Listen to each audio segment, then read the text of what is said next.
Wolfenstein 3D was released in 1992. It was made by id Software. It's considered the grandfather of the first-person shooter.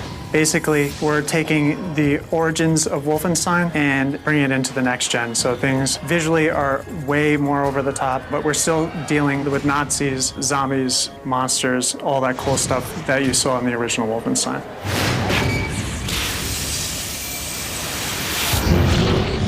We've added something called the Veil, a bridge between the supernatural and the occult directly to our character. It's filled with all sorts of creatures that are floating around, and everything is all dark and wispy. You can only be there for a little while, but when you're there, you're very powerful. You move a little faster, your enemies are highlighted, you can walk through walls. You can slow down time and basically use that to get around some of the enemies. In the end, it still is about using your guns, big combat, big explosions, but we thought that this was a perfect way to really enhance the combat of the game.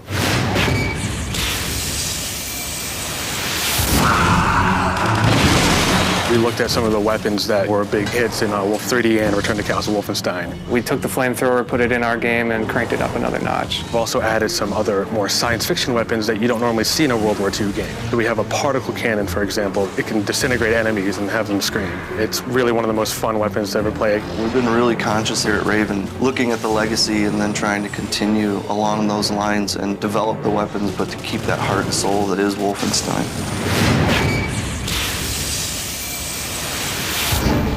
As the games have evolved, we've seen the character grow of BJ Blazkowicz. He's turned from this sort of faceless, nameless person into a soldier, and then in the latest game, he's become more of a soldier spy. He's still that all-American, every-man type character. He's exciting, he's heroic, he gets his fist dirty, and he kicks ass.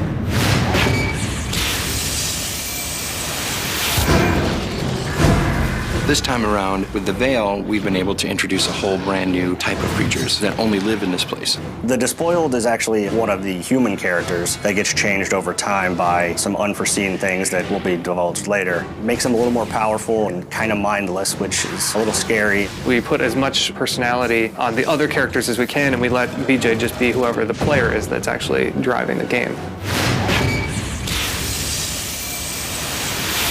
The franchise, I think, has a special place in a lot of people's hearts. And over the years, that has consistently evolved. If you're an older fan coming in with memories of the previous games, you're going to really like the nostalgia, the feelings, the remembrance of characters, and that sort of thing.